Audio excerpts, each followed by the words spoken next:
Download aplikasi Tarbiyah Sunnah di handphone Anda. Tersedia di Google Play dan App Store. Assalamualaikum warahmatullahi wabarakatuh. Innal hamdalillah nahmaduhu wa nasta'inuhu wa nastaghfiruh wa na'udzu billahi min syururi anfusina wa min sayyiati a'malina. Man yahdihillahu fala mudilla lahu wa man yudlil fala hadiya lahu. Asyhadu an la ilaha illallah wahdahu la syarika lahu wa asyhadu anna Muhammadan abduhu wa rasuluh. Qala Allah Ta'ala fi kitabihil karim, ya ayyuhalladzina amanu taqullaha haqqa tuqatih wa la tamutunna illa wa antum muslimun, amma ba'd. Saudaraku seiman, kita melanjutkan kitab Mujmal Usul Ahli Sunnati wal Jamaah fil Aqidah. Masih kita di bab yang kedua, di poin nomor 9 sekarang. Kata penulis buku, Al-Imanu bil Qadar khairihi wa syarrihi minallahi ta'ala. Beriman kepada takdir yang baik dan yang buruk semua dari Allah. Wadzalika, bagaimana cara beriman kepada takdir? Maka di sini beliau menyebutkan rukun-rukunnya. Wadzalika bil imani bi anna Allah Ta'ala alima ma yakunu qabla an yakun. Yaitu dengan cara mengimani atau beriman bahwasanya Allah Ta'ala mengetahui apa yang akan terjadi sebelum terjadi. Ya, beriman bahwasanya Allah mengetahui apa yang akan terjadi sebelum terjadinya. Ini yang pertama. Wa kataba dzalika fil lauhil mahfuz. Dan Allah telah mencatat semua itu dalam lauhul mahfuz. Ini yang kedua. Itu bahwa Allah telah mencatat semua takdir, ya takdir segala sesuatu di mana? Di lauhul mahfuz. Wa anna ma sya'allahu kana wa man lam yasha' lam yakun. Dan bahwasanya apa yang Allah kehendaki terjadi pasti terjadi. Dan apa yang Allah tidak kehendaki untuk terjadi tidak mungkin terjadi. Ini yang ketiga. Apa yang ketiga? Itu bahwasanya apa yang Allah kehendaki terjadi pasti terjadi. Dan apa yang Allah kehendaki tidak terjadi tidak akan terjadi. Fala yakunu illa ma yasha. Maka tidak akan terjadi kecuali sesuai, tidak akan terjadi kecuali apa yang Allah kehendaki. Maka tidak akan terjadi kecuali apa yang Allah kehendaki. Allah Ta'ala ala kulli syai'in qadir. Dan Allah yang maha tinggi, maha kuasa atas segala sesuatu. Wa huwa khaliqu kulli syai'. Dan Allah pencipta segala sesuatu. Ini yang keempat. Ini yang keempat, bahwa Allah menciptakan segala sesuatu. Fa'alun lima yurid. Dan Allah berbuat sesuai dengan keinginannya. Dan Allah berbuat sesuai dengan apa? Keinginannya. Ya.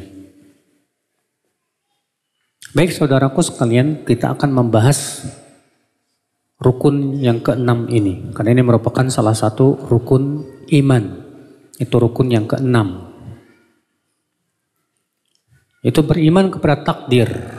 Yang baik maupun yang buruk. Dan beriman kepada takdir ini akhi faidahnya agung sekali. Apa faidah beriman kepada takdir? Yang pertama yaitu mendapatkan pahala yang besar. Mendapatkan pahala yang besar.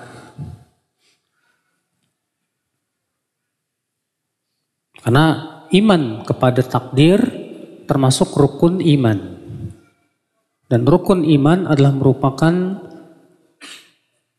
salah satu daripada pokok-pokok keimanan yang tidak akan lurus iman kecuali dengannya. Makanya kata para ulama, siapa yang mengingkari salah satu rukun iman, maka ia bisa murtad dari agama Islam. Dan rukun iman ada berapa? Ada 6. Iya. Faedah yang kedua, beriman kepada takdir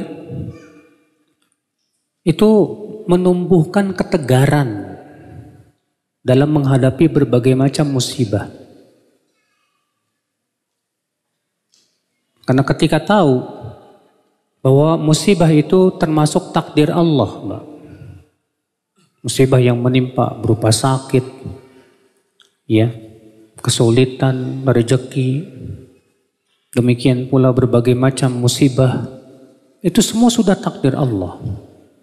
Maka ketika tahu itu takdir dari Allah, maka kita berusaha untuk sabar. Karena dengan sabar, kita bisa mendapatkan ridho Allah.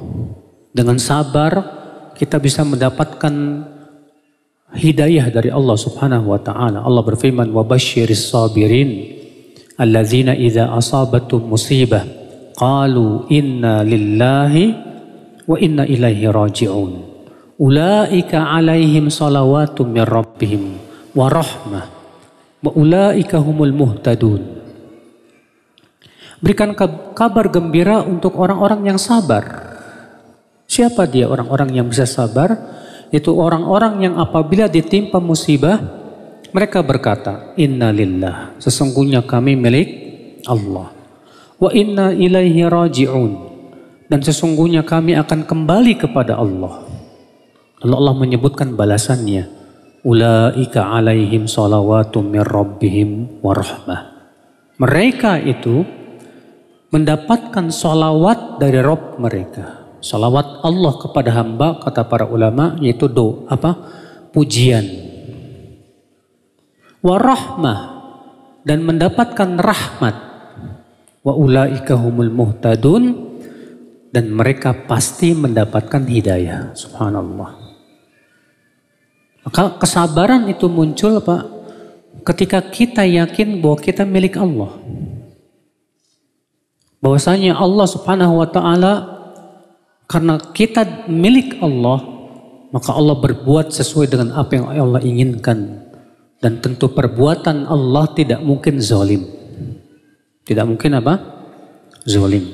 Perbuatan Allah Pak pasti adil. Pasti itu. Maka saat itu kita ridho, kita sabar. Ya, menghadapi berbagai macam takdir yang pahit. Dan kita bersyukur ketika diberikan oleh Allah takdir yang baik. Kemudian faedah yang ketiga dalam beriman kepada takdir apa Pak? Yaitu menambah kita semangat untuk beramal. Menambah kita semangat untuk apa? Beramal. Karena kita tahu, beriman, bahwa setiap manusia Pak, sudah ditentukan dia masuk surga atau neraka. Itu wajib diimani. Setiap manusia sudah Allah tentukan dia masuk surga atau neraka. Nah, ketika kita tahu bahwa Allah sudah mentakdirkan setiap manusia untuk masuk surga dan neraka, maka itu membangkitkan semangat supaya kita termasuk orang yang ditakdirkan oleh Allah masuk ke dalam surga. Iya.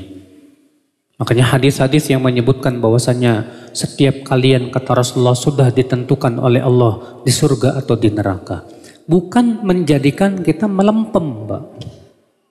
Bukan menyebabkan kita akhirnya lemah dalam beramal, salah. Justru ketika kita mendengar hadis itu membangkitkan semangat untuk beramal supaya kita termasuk orang yang Allah takdirkan masuk ke dalam surga. Ya. Demikian pula semangat untuk mencari nafkah, semangat untuk berusaha. Karena kita tahu memang rezeki sudah ditakdirkan oleh Allah, betul. Tapi tetap harus usaha. Tidak mungkin duit datang sendiri. Tidak mungkin ketika kita lapar, kita diam saja tidak mau cari makan. Dengan alasan kalau Allah takdirkan kenyang, ya kenyang juga. Setelah itu kita nggak cari makan, nggak mungkin. Justru mengharuskan kita untuk berusaha. Maka orang yang beriman kepada takdir justru semakin semangat dia berusaha, Pak. Semangat dia mencari nafkah. Semangat dan dia tidak mengenal putus asa. Iya. Kemudian di antara faidah beriman kepada takdir, saudaraku sekalian, menumbuhkan keberanian. Menumbuhkan apa? Keberanian, syaja'ah. Sebagaimana Rasulullah bersabda kepada Ibnu Abbas, ya, wa'lam annal ummata idh ijtama'u ala an yanfa'uka bi syai'in lam yanfa'uka illa bi syai'in qad katabahu Allahu lak. Wa in ijtama'u ala an yadhurruka bi syai'in lam yadhurruka illa bi syai'in qad katabahu Allahu 'alaik. Rufi'atil aqlam wajafatis suhuf.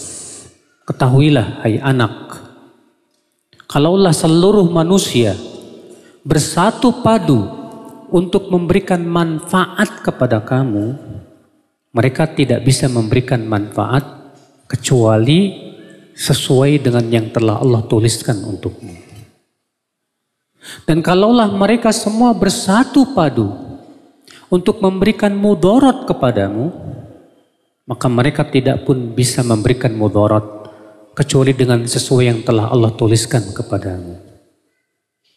Makanya orang yang beriman kepada takdir, Pak, dia tidak akan menjadi orang pengecut, penakut, enggak. Ada sebagian ikhwan kalau mau naik pesawat takut, Pak. Kenapa kamu naik pesawat takut? Takut jatuh, kata. Iya. Terus antum naik mobil kok nggak takut tabrakan? Antum jalan kaki nggak takut ditabrak? Apa bedanya? Bukankah yang namanya tabrakan, kematian dan yang lainnya sudah ditentukan oleh Allah? Ya. Kalau Allah tentukan pesawatnya jatuh dan Allah belum takdirkan kamu mati, nggak bakalan mati. Kalau Allah tentukan kamu mati, kemudian kamu jalan kaki, Allah tentukan mati dimanapun keadaannya. Maka seperti ini akan menumbuhkan apa? Jiwa keberanian. Ya. Sehingga kita tidak menjadi orang yang pengecut, penakut. Ya. Ikhwatul Islam, azani Allah wa iyyakum. Nah ini diantara faidah-faidah beriman kepada apa? Takdir. Kemudian beliau berkata, dan beriman kepada takdir itu dengan cara yang pertama tadi apa? Bahwa Allah mengetahui segala sesuatu yang akan terjadi. Sebelum ia terjadi, Allah tahu. Iya. Allah tahu apa yang akan terjadi sampai hari kiamat. Semua Allah tahu. Allah berfirman dalam surat Al-An'am, wa indahu mafatihul ghaibi la ya'lamuha illahu. Di sisi Allah lah kunci-kunci ilmu gaib. Tidak ada yang mengetahuinya kecuali Dia saja. Ya. Wa ma tasqutu min waraqatin illa ya'lamuha. Tidak ada satupun daun yang jatuh kecuali Allah tahu. Ya. Semua yang ada di dalam bumi, pergerakan dan yang lainnya Allah tahu. Ya'lamu kha'inatal a'yun wa ma tukhfis sudur. Allah pun tahu mata-mata yang berkhianat dan apa yang disembunyikan di dalam dada. Allah tahu. Ya. Tidak ada yang tersembunyi bagi Allah sedikit pun juga. Allah tahu. Segala sesuatu sebelum terjadinya Allah sudah tahu. Ini wajib diimani, Pak. Yang kedua apa? Itu bahwa Allah telah mencatat takdir seluruh makhluk dalam Lauhul Mahfuz. Disebutkan dalam hadis yang disahihkan oleh Syekh Al-Albani rahimahullah, awwalu ma khalaqallah al-qalam. Makhluk yang pertama kali Allah ciptakan itu pena. Makhluk yang pertama kali Allah ciptakan apa? Pena. Faqal. Lalu Allah berfirman kepada pena, uktub, tulis. Lalu pena berkata, madza aktub ya Rabb? Apa yang harus aku tulis ya Rabb? Allah berfirman, uktub maqadira kulli syai. Tulislah takdir segala sesuatu. Dan dalam hadis yang lain yang sahih dikeluarkan Imam Ahmad dalam musnadnya, Rasulullah SAW sabda, innallaha kataba maqadira kulli syai qabla an yakhluqas samawati wal ard bi 50,000 sanah. Sesungguhnya Allah telah menuliskan takdir segala sesuatu sebelum menciptakan langit 50.000 tahun.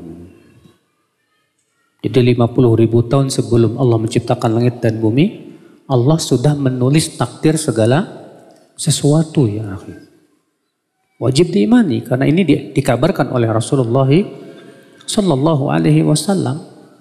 Ya. Dan Allah catat itu semuanya dalam Lauhul Mahfuz. Yang ketiga, wa anna ma sya'allahu kana wa man lam yasha' lam yakun fala yakunu illa ma yasha. Dan bahwasannya apa yang Allah kehendaki terjadi pasti terjadi. Dan apa yang Allah tidak kehendaki terjadi tidak mungkin terjadi. Maka tidak mungkin terjadi kecuali sesuai dengan kehendak Allah. Ini keyakinan Ahlussunnah wal Jamaah.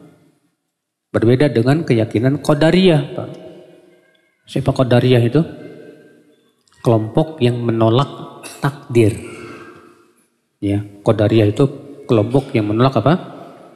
Takdir. Apa kata orang Qadariyah? Apa yang Allah kehendaki terjadi belum tentu terjadi.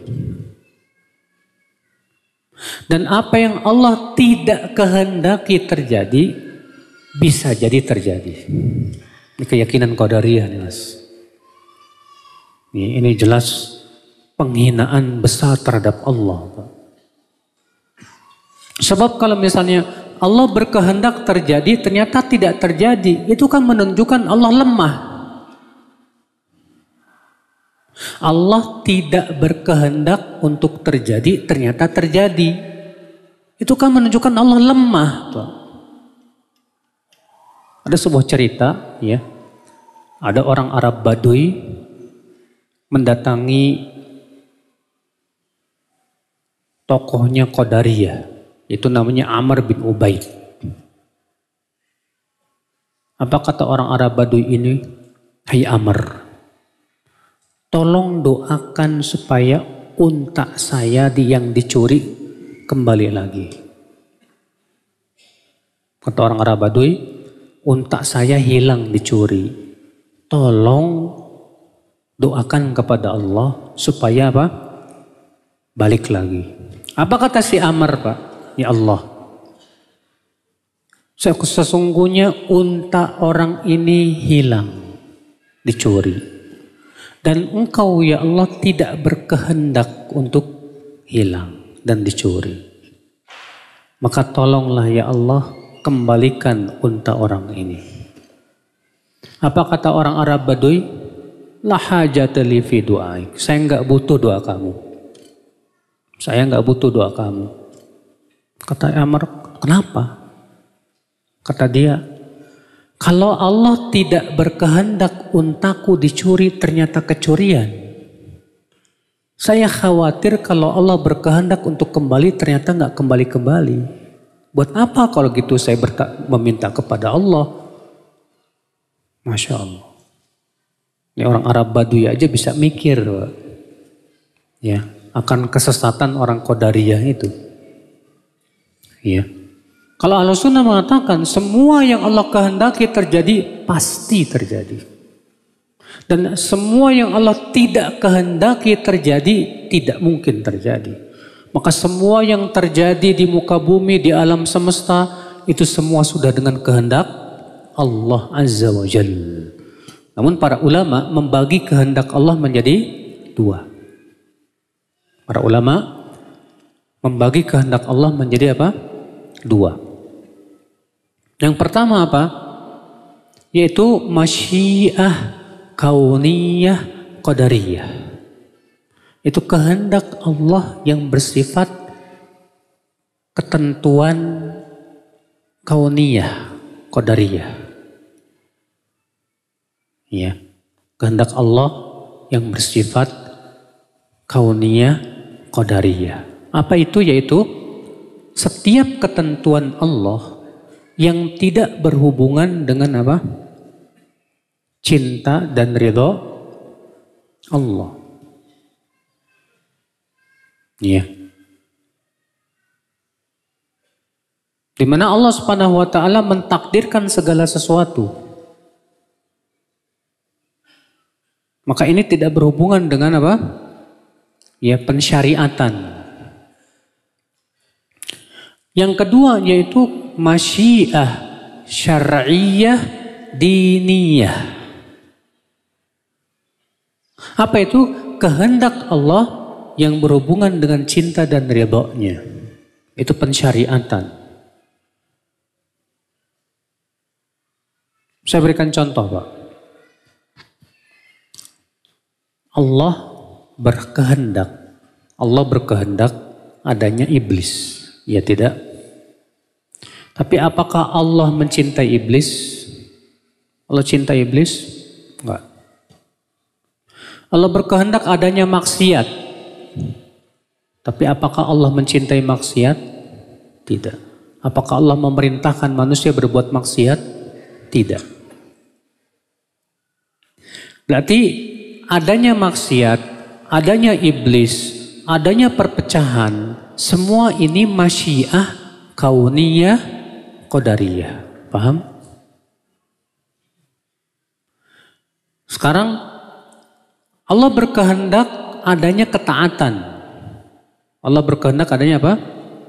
Dan Allah suka dan cinta untuk ditaati dan mencintai hamba-hambanya yang taat. Maka ini kehendak yang bersifat apa? Syar'iyah diniyah. Syar'iyah diniyah, syariat agama.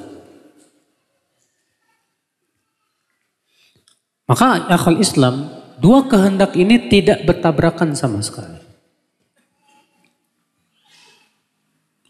Adanya iblis, adanya orang kafir dan yang lainnya yang memang Allah tidak suka, itu semua itu murni kehendak kauniyah qadariyah. Adanya orang-orang yang beriman, bertakwa, beramal soleh, itu kehendak syariah diniyah. Allah menyuruh kita untuk taat, ya. Maka itu sifatnya kauniyah, syariah apa? Diniyah. Apa bedanya kauniyah qadariyah dengan syariah diniyah? Di antara perbedaannya, Pak, kalau kauniyah itu pasti terjadi. Kauniyah itu pasti apa? Terjadi. Sedangkan diniyah syariah belum tentu terjadi. Maksudnya belum tentu terjadi gimana? Allah berkehendak untuk ditaati, tapi ada yang taat, ada yang tidak. Ya. Demikian yang dikatakan oleh Syekh Muhammad bin Shalih Al-Utsaimin rahimahullah dalam kitab Syarah Aqidah Wasithiyah. Nah ini akal Islam. Ini yang keberapa? Yang ketiga ya. Ya.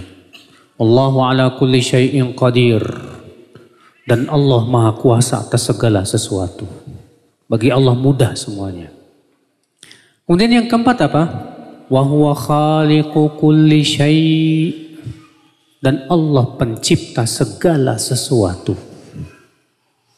Menciptakan langit dan bumi. Dan termasuk menciptakan manusia dan perbuatannya. Fa'alun lima yurid. Dan Allah berbuat sesuai dengan keinginannya. Saudaraku sekalian, inilah iman kepada takdir. Lalu apa sikap kita sebagai seorang hamba ya akhi? Dalam menghadapi takdir itu.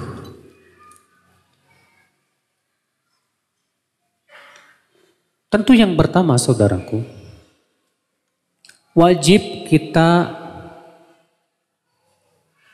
meyakini bahwa Allah tidak mungkin menzolimi hamba-hambanya. Karena Allah maha adil. Dan Allah telah mewajibkan kepada dirinya keadilan dan mengharamkan atas dirinya kezoliman. Allah berfirman dalam hadis, dalam firman di dalam surat Al-Quran, Innallaha la yadhimu mithqala dzarrah. Sesungguhnya Allah tidak akan pernah berbuat zolim sekecil apapun juga. Allah berfirman juga, wala yadhlimu rabbuka ahada. Dan Rabbmu tidak akan pernah menzolimi siapapun. Rasulullah bersabda dalam hadis qudsi, Allah berfirman, ya, apa kata Allah?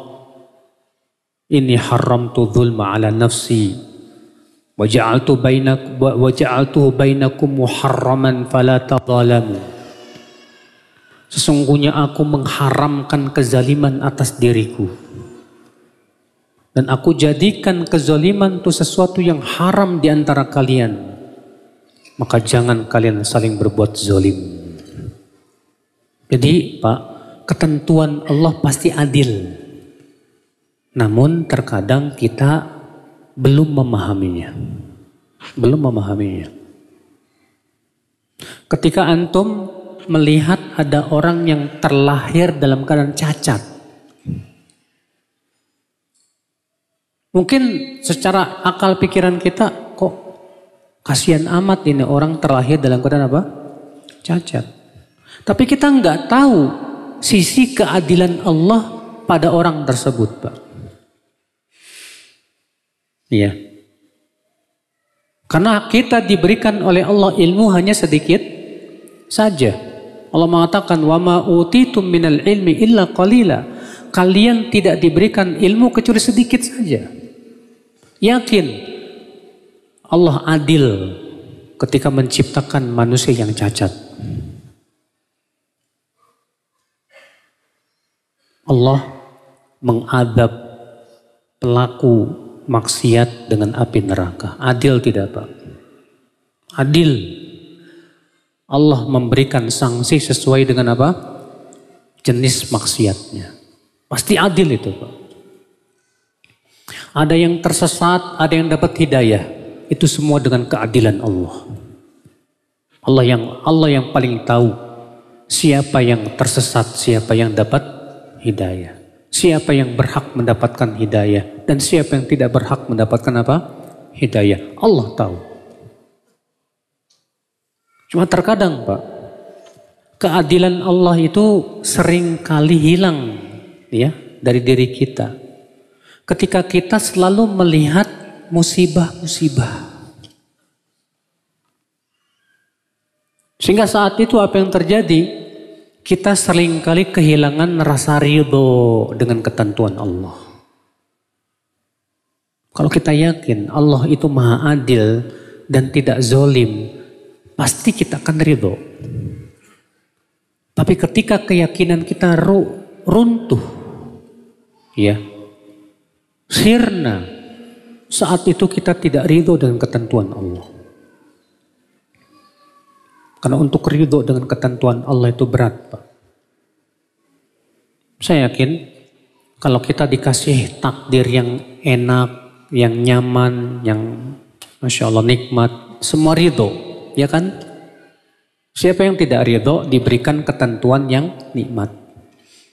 Tapi ketika Allah berikan kepada kita takdir yang buruk, dikasih sakit, rezeki yang seret, badan yang cacat, banyak di antara kita kurang ridho, Pak, dengan ketentuan yang Allah berikan kepada apa?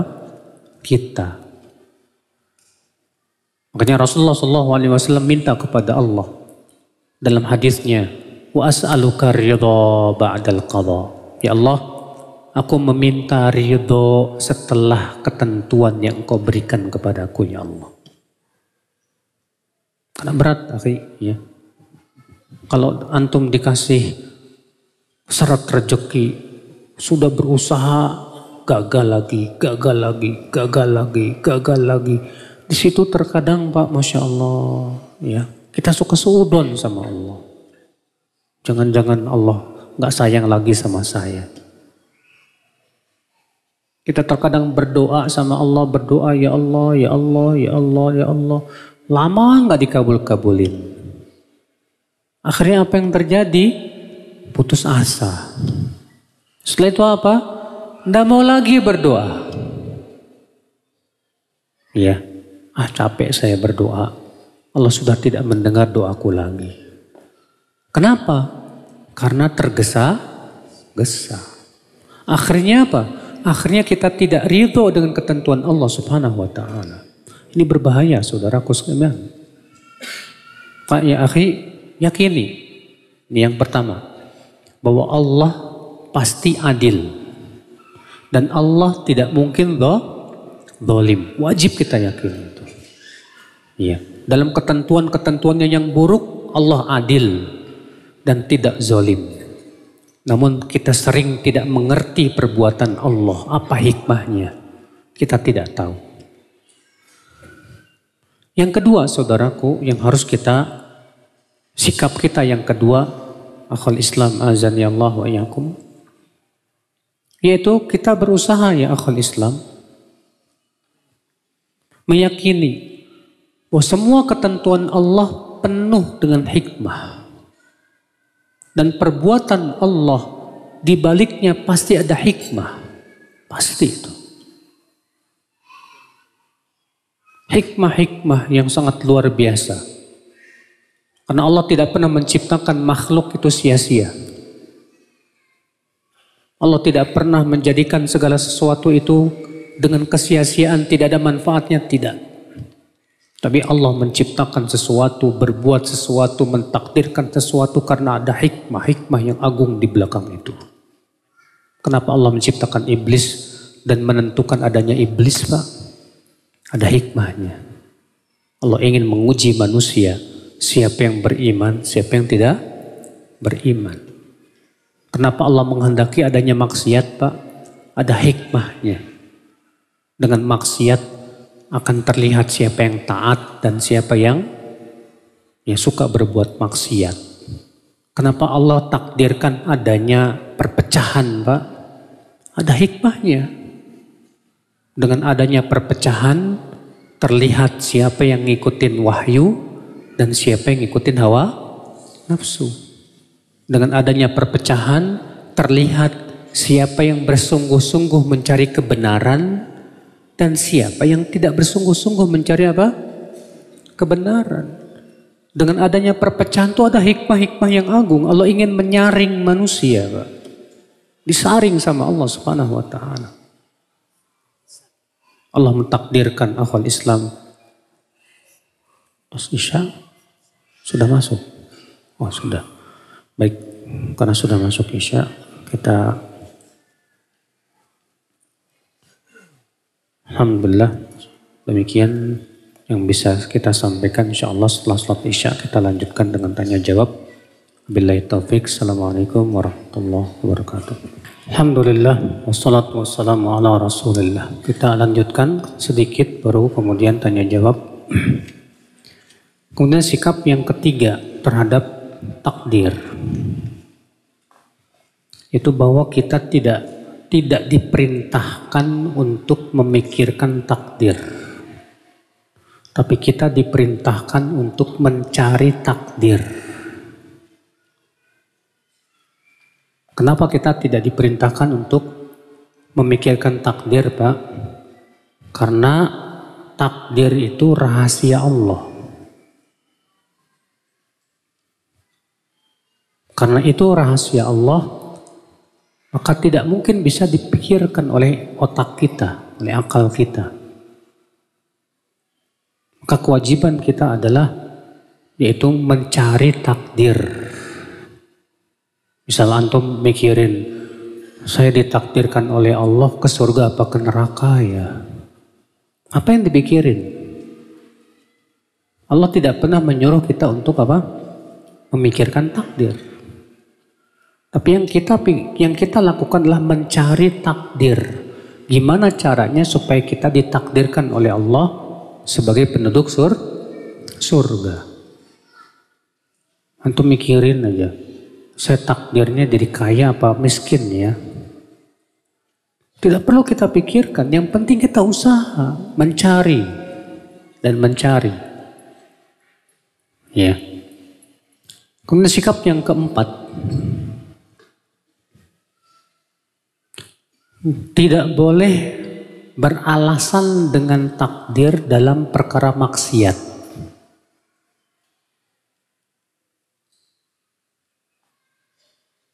Tidak boleh beralasan dengan takdir dalam perbuatan maksiat. Dan boleh beralasan dengan takdir dalam musibah dan bencana.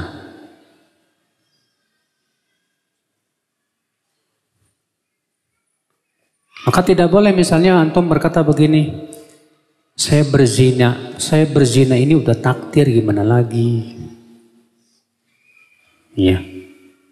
Pernah di zaman Umar bin Khattab ada seorang pencuri tertangkap, Pak. Ketika pencuri ini hendak dipotong tangannya oleh Umar, apa kata pencuri? Mahlan ya Umar, sebentar hai Umar. Bukankah saya mencuri ini sudah ditakdirkan oleh Allah? Apa kata Umar bin Khattab? Dan aku akan potong tanganmu pun dengan takdir dari Allah. Iya. Berarti akal Islam ini memberikan kepada kita faedah apa? Yaitu bahwa tidak ada alasan dan tidak boleh beralasan dengan takdir dalam perbuatan apa? Maksiat. Kalau ada orang yang menzolimi antum, mengambil harta antum, lalu setelah itu dengan seenaknya mengatakan, Mas sabar ya, udah takdir. Antum terima nggak itu, Pak? Nggak bakalan terima. Kalau misalnya istri antum berzina, lalu setelah itu istri antum seenaknya berkata, Mas, udah takdir. Kira-kira antum terima nggak, Pak? Nggak terima. Kalau ada orang pas lampu merah nyelonong, dipanggil polisi, kamu ngapain nyelonong? Udah takdir. Kira-kira polisi nerima nggak, Pak? Nggak bakalan nerima, Pak. Siapapun orang yang punya akal nggak bakalan terima itu. Makanya dalam masalah maksiat tidak boleh beralasan dengan apa? Takdir. Ya. Kapan boleh beralasan dengan takdir? Dalam musibah dan bencana. Kita dikasih sakit, kita katakan dah takdir. Kita kehilangan duit, dah takdir. Kita tabrakan, takdir. Maka supaya apa? Supaya hati kita sabar, ya kuat dalam menghadapi berbagai macam ujian. Baik, kita buka tanya jawab.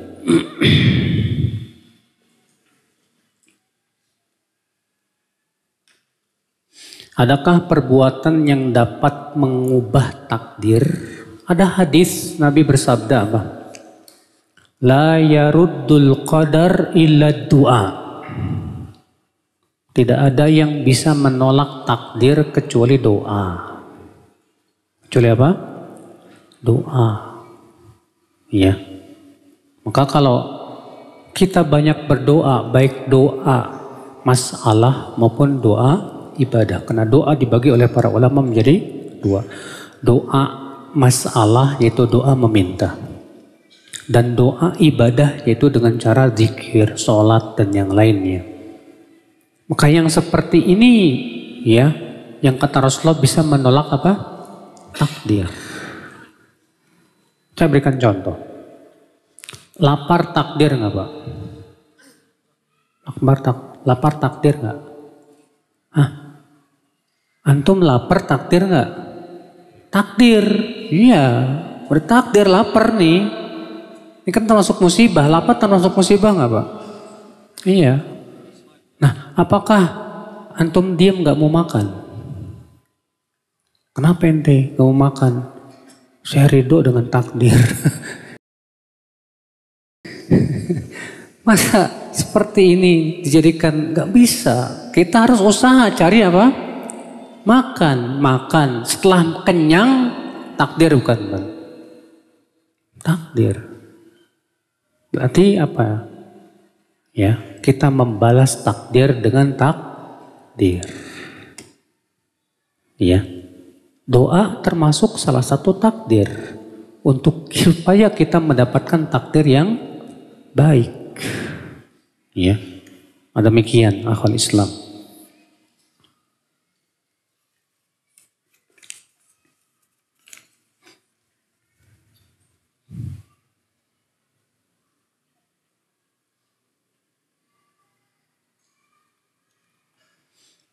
Anak belum paham tentang hukum saum sunnah Senin Kemis. Jumhur ulama mengambil yang mana? Ya, kalau jumhur mengatakan bahwa puasa Senin dan Kamis disunnahkan. Ya, dan mereka menilai hadisnya sahih atau hasan. Dan Anas sendiri condong kepada pendapat jumhur.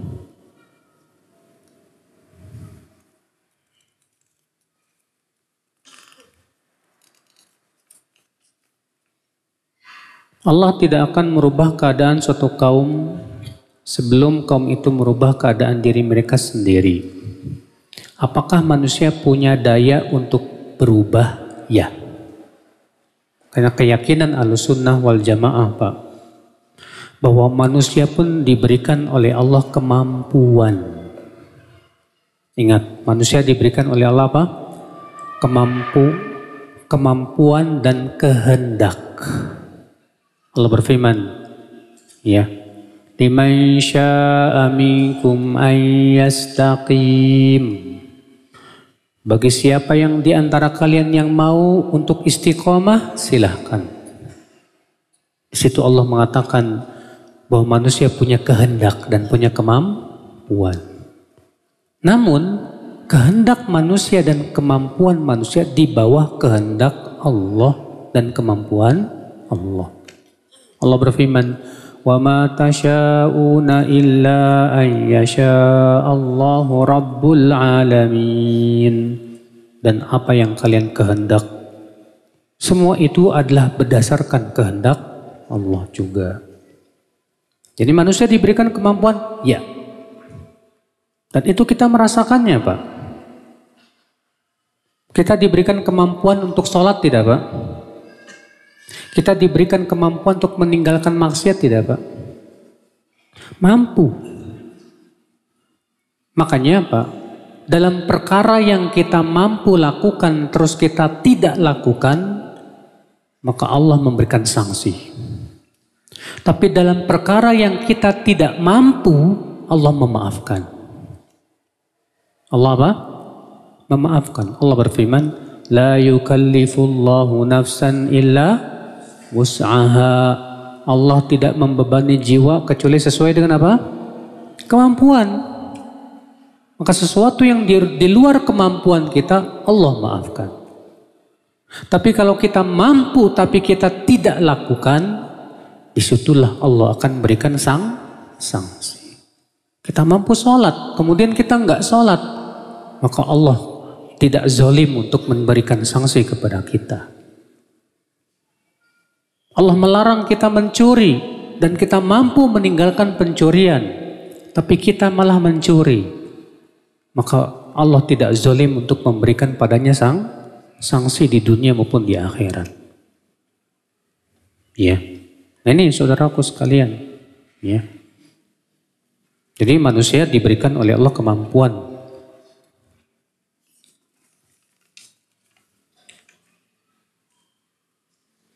Perkataan seandainya, apakah merupakan penolakan kepada takdir?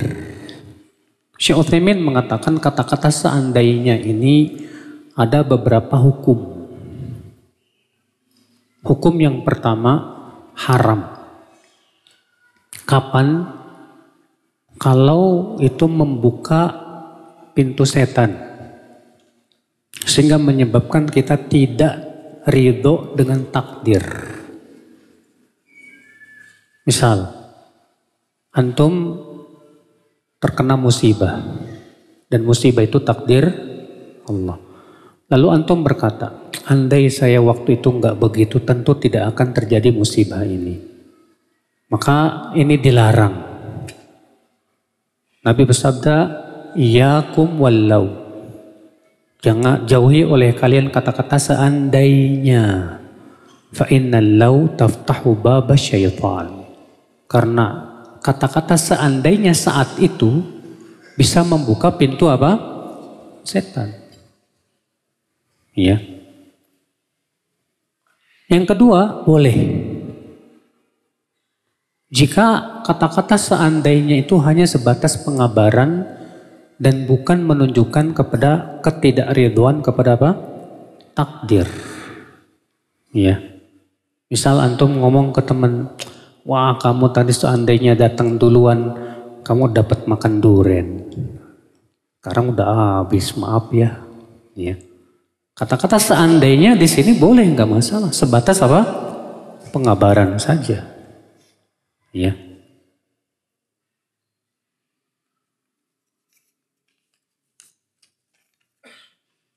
Dan yang ketiga, kata-kata seandainya yang ternyata itu berpahala. Contohnya, antum melihat ada orang kaya yang selalu berinfak. Lalu antum berkata, seandainya saya jadi orang kaya, saya mau berinfak kayak dia. Maka ini kata Rasulullah, dengan niat kita seperti itu dapat pahala yang sama. Masya Allah.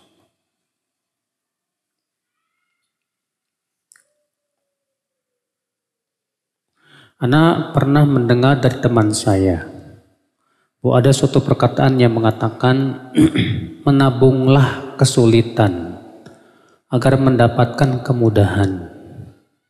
Apakah pernyataan ini benar, Ustadz? Apa maksudnya menabunglah kesulitan? Kata-kata menabung ini maksudnya pengumpulin, disuruh ngumpulin kesulitan. Dalam artian kita disuruh nyari kesulitan, Pak. Ya, gak boleh kita nyari kesulitan. Kalau maksudnya menabunglah kesulitan, artinya sabarlah terhadap kesulitan-kesulitan yang kamu derita. Karena hakikatnya itu tabungan buat kamu. Karena di balik kesulitan akan ada apa? Kemudahan. Maka ini sesuai dengan firman Allah. Fa inna ma'al usri yusra. Inna ma'al usri yusra. Ya. Jadi apa makna menabung di sini? Kita harus minta perincian dulu. Mengapa Allah mengabulkan doa orang kafir yang terombang-ambing di lautan, tetapi tidak mengabulkan doa orang beriman yang sedang safar, tapi makanannya haram?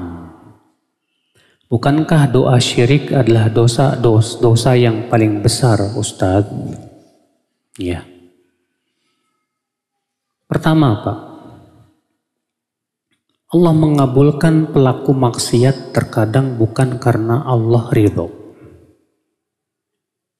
tapi sebagai istidraj. Sebagai apa? Istidraj. Orang kafir berdoa dikabulin. Belum tentu itu sebagai apa? Keridhaan Allah kepada mereka. Tapi bisa jadi sebagai istidraj. Paham tidak? Dan terkadang Allah tidak mengabulkan doa seorang muslim yang makan. Allah tidak mengabulkan doa seorang muslim yang makan riba, makan yang haram, ya. Kenapa? Karena pertama, ya, karena Allah sayang kepada orang yang muslim. Dengan cara seperti itu Allah ingin memberi peringatan kepada dia supaya dia meninggalkan yang haram. Ma'ruf al-Qarhi berkata kepada seseorang, anggaplah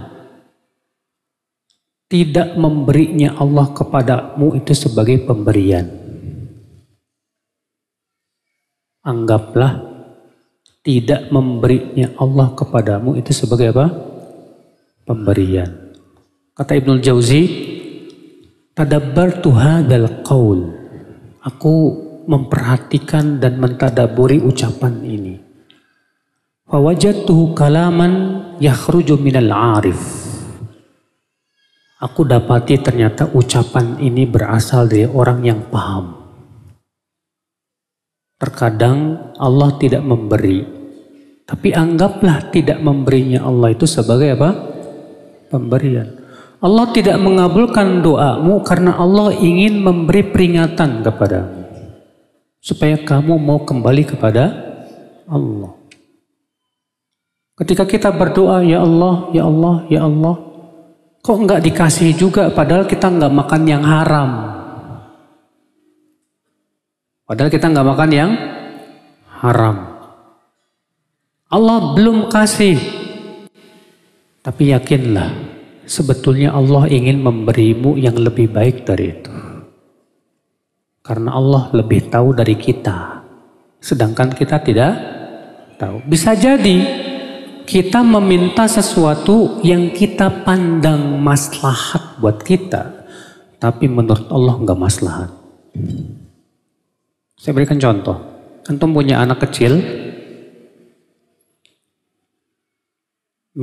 ngerengek minta dibeliin es krim. Dan antum tahu es krim ini bahaya buat anak antum misalnya. Kira-kira antum belikan tidak, Pak? Hah? Enggak. Gimana kalau anak antum nangis? Bapak kejam, bapak jahat. Ya enggak dibeliin es krim. Kira-kira bapak belikan enggak, Pak? Cuekin. Kenapa? Karena kita tahu kalau dikasih pasti dia sakit.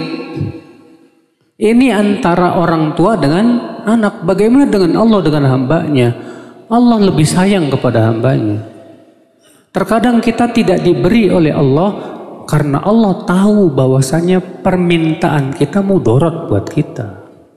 Cuma masalahnya ilmu kita sedikit. Tapi sudah menuduh Allah macam-macam. Ya. Bisa jadi Allah tidak memberi kita karena Allah ingin memberikan yang terbaik buat kita. Pahami baik-baik kata-kata itu saudaraku sekalian ya, supaya kamu tidak suudzon kepada Allah. Ya. Ini antik nih Pak.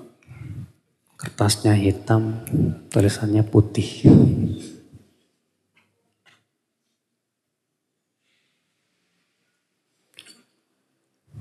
Ada media dakwah yang memposting bahwa kenaikan harga BBM itu takdir Allah. Ternyata banyak ikhwan akhwat tidak setuju dengan pernyataan ini. Sebagian mereka berkata, ini karena kezoliman manusia. Sehingga kita dikatakan boleh menolak atau tidak terima. Apakah ini termasuk menolak takdir? Pernah di zaman Nabi terjadi kenaikan harga, Pak. Di zaman Rasulullah sallallahu alaihi wasallam. Apa kata Rasulullah? Kata para sahabat, ya Rasulullah, sa'ir lana. Wahai Rasulullah, tentukanlah harga buat kita biar nggak terlalu apa? Naik. Kata Rasulullah, innallaha huwal musa'ir al-qabidul basit. Sesungguhnya Allah lah yang menentukan harga. Dan Allah pula yang menyempitkan dan yang meluaskan. Hadis ini sahih. Jadi kenaikan harga dan turunnya harga semua sudah takdir, betul sekali. Namun sebabnya adalah akibat dosa-dosa manusia. Jadi ini dua perkara jangan ditabrak-tabrakin, Mas. Dua ikhwan ini dua-duanya nggak paham. Akibatnya apa? Menabrakkan dua dalil. Yang mengatakan kenaikan BBM sudah takdir, betul. Yang mengatakan bahwa kenaikan BBM akibat dosa manusia, betul. Semuanya sama, betul, tidak tabrakan, enggak. Karena Allah menakdirkan segala sesuatu pasti ada sebabnya. Contoh, Allah mengatakan ma asaba min musibatin fabima kasabat aydikum. Tidak ada satupun musibah yang menimpa kecuali akibat dosa-dosa kalian. Antum terkena sakit, takdir enggak? Takdir. Tapi akibat apa? Dosa. Sama dengan ini, apa bedanya? Sampai ada ikhwan kok berantem gara-gara ini nih. Akibat inilah Pak, banyak ikhwan tuh Pak sok taunya minta ampun. Kalau nggak tahu kenapa sih nggak nanya ulama gitu loh. Ulama banyak, tinggal nanya aja selesai. Daripada ribut di media sosial. Mendingan sering serahkan kepada orang yang paham. Jangan sampai kemudian gara-gara kita seperti ini, kita malah termasuk orang yang apa? Membenturkan dua dalil. Membenturkan dua dalil. Pernah di zaman Rasulullah SAW, di masjid ada dua sahabat yang berdebat, Pak. Yang satu bawa ayat, yang satu bawa dalil. Dua-duanya bawa dalil. Maka mendengar itu Rasulullah memerah wajahnya sambil berkata, ya, alihada umirtum, apakah untuk ini kalian diperintahkan? Ya, marah Rasulullah SAW. Kata Rasulullah, jangan kalian pukulkan ayat-ayat Allah satu sama lainnya. Karena dalil itu tidak saling bertabrakan. Tidak mungkin wahyu saling apa? Bertabrakan. Yang kita pahami seakan-akan tabrakan itu akibat kurangnya pemahaman kita. Jadi dua pendapat ini benar sebetulnya Pak, tapi tidak bertabrakan. Ya, tidak bertabrakan sama sekali.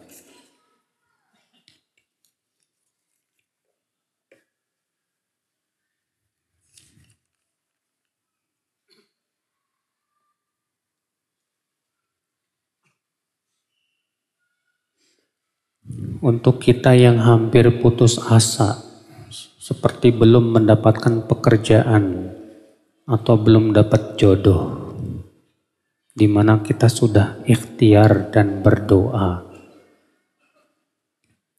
Ini pertanyaan dari orang yang tergesa-gesa, ingin segera dikabulkan doa.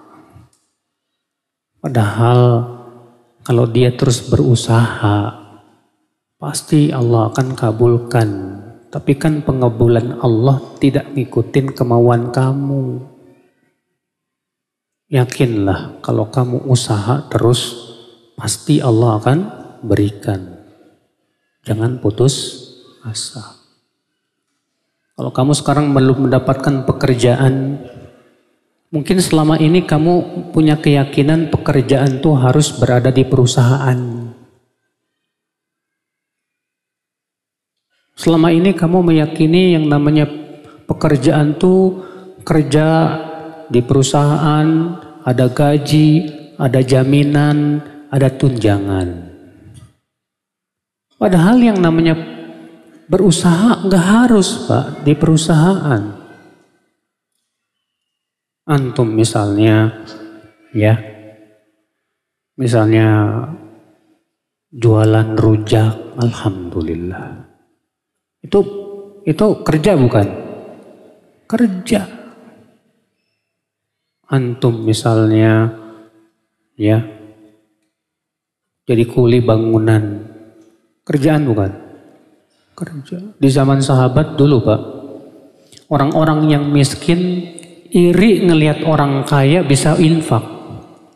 Akhirnya mereka pergi ke pasar jadi kuli. Hasilnya diinfakkan.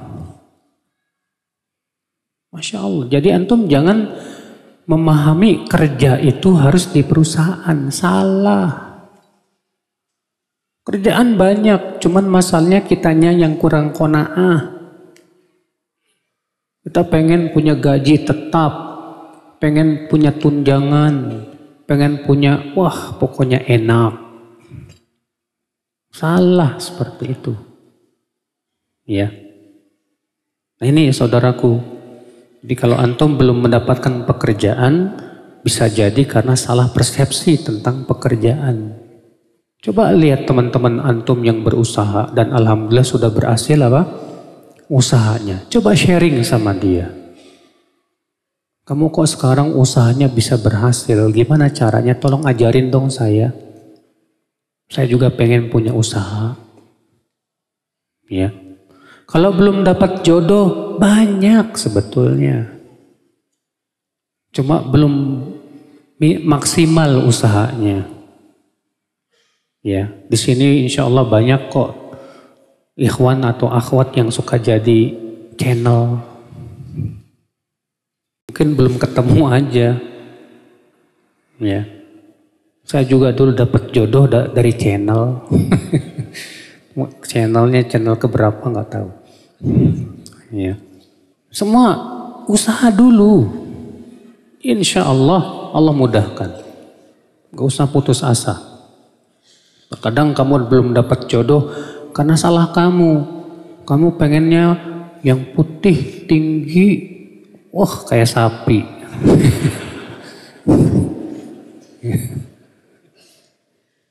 Jadinya susah. Sementara antum sendiri nilainya 5 ke bawah. Gimana coba? Seleranya tinggi, antumnya sendiri. Akhwat ngelihat aja pengen muntah. Gimana? Harus tahu diri.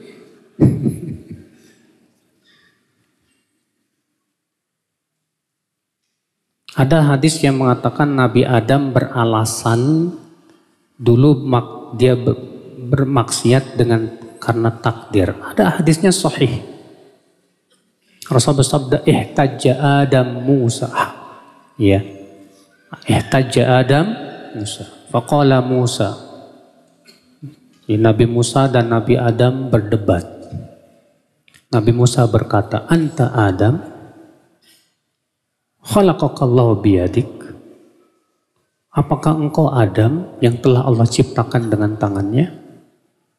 Gara-gara engkau, kita semua keturunannya keluar dari surga.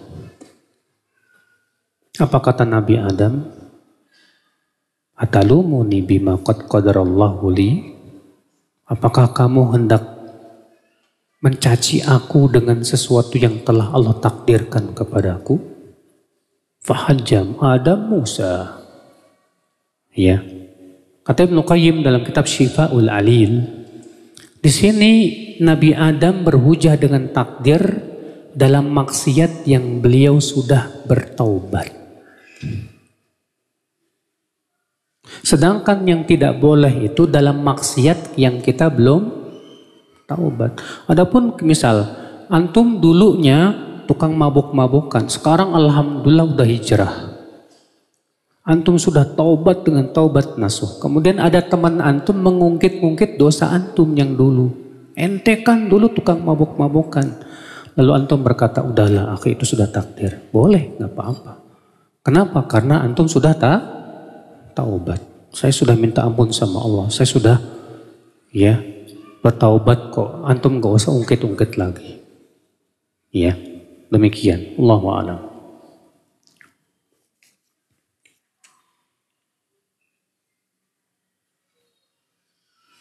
Apa yang akan diterima penghuni kubur bila makamnya dibangun?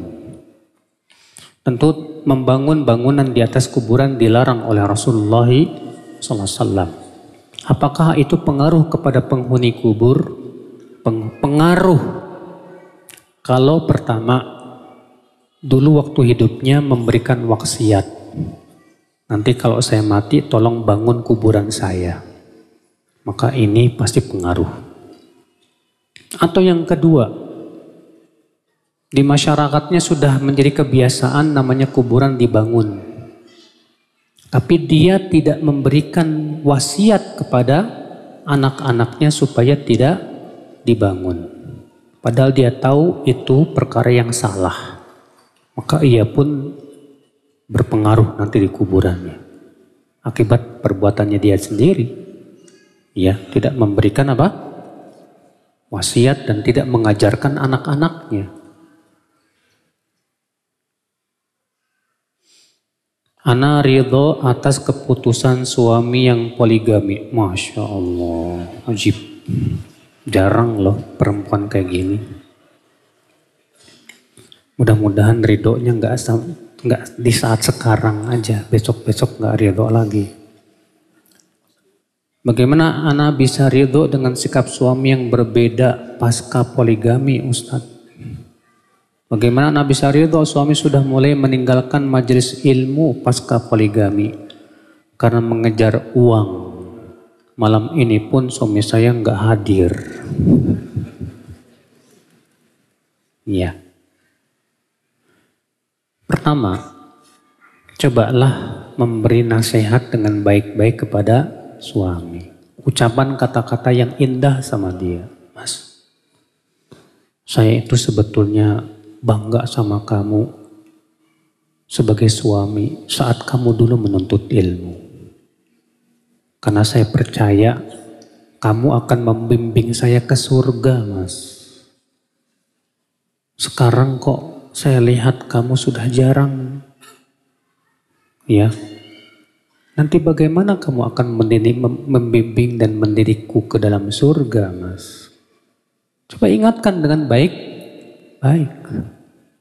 Kalau ternyata poligamimu, Mas, menjauhkan kamu dari Allah, saya khawatir ini nggak berkah loh, Mas. Iya. Ingatkan supaya dia takut kepada Allah Subhanahu wa Ta'ala. Iya. Apakah poligami bisa mendatangkan mudarat? Ini kayaknya pertanyaannya teman-temanan kayaknya. Iya, poligami bisa mendatangkan mudarat. Kalau pertama, laki-lakinya takut sama istri pertamanya. Sampai mau nikah aja takut ketahuan. Pas ketahuan, hari kiamat tegak. Akhirnya apa yang terjadi? Yang terjadi dia ceraikan istri keduanya atau istri pertamanya. Allah, ini musibah. Makanya antum kalau sudah takut ketahuan aja sama istri, itu sudah tidak memenuhi syarat poligami. Takut ketahuan istri itu artinya kamu takut. Sementara Allah mengatakan, kalau kamu takut cukup satu. Kalau kamu mau nikah, kamu harus didik dulu istrimu. Mau nikah lagi, didik dulu istrimu. Ini istri aja satu nggak bisa dididik, ente mau nambah lagi. Didik dulu. Bacakan tiap hari bukunya Ustadz Firanda, Mukjizat Poligami. Mah, kita murojaah yuk. Apaan? Bukunya ini bagus banget loh, Mah. Dengerin ya, saya bacain gitu. Ya, tiap hari, tiap pagi dibacain. Ya. Ini yang kedua, kekuatan syahwatnya sebetulnya nggak mampu. Sebetulnya sudah dicukupi oleh satu istri. Pas dua istri, syahwatnya dibagi dua nggak kuat. Akhirnya apa? Tidak bisa memenuhi kebutuhan biologis. Atau jadi akhirnya dia sakit-sakitan, nggak bisa memenuhi apa? Nafkah, mudorot. Makanya bagi antum yang mau nikah lagi, jangan sebatas semangat pengen kawin.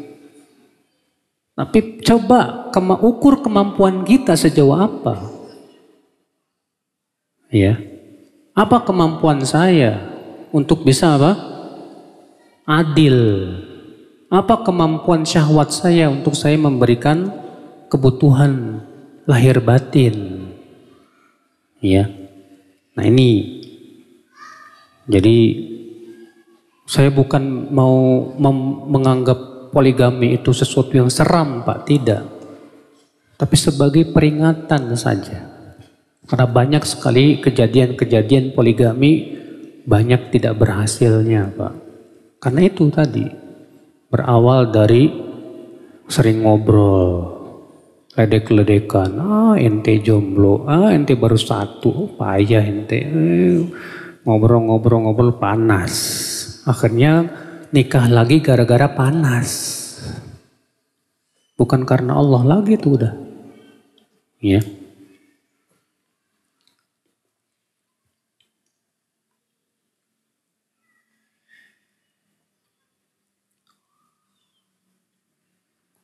Ana punya teman yang sedang terlilit hutang riba sebesar 40 juta. Beliau dikasih jangka waktu hingga tanggal 1 Oktober 2002 ini. Namun qadarullah teman Ana belum ada uang untuk membayar karena bingung, beliau malah ingin menjual ginjal. Mohon solusi dan nasihatnya. Akhi, ginjal yang Allah berikan kepada kamu itu amanah. Ingat, kalau kita sudah berusaha sekuat tenaga untuk bayar hutang dan ternyata qadarullah kita tidak mampu, Allah Maha tahu bahwa kita tidak mampu. Allah mengatakan la yukallifullahu nafsan illa wus'aha. Yang penting usaha terus, jangan putus asa. Jangan malah kemudian memberikan mudarat kepada diri sendiri. Ya, demikian Allahu a'lam wabillahi taufik. Assalamualaikum warahmatullahi wabarakatuh.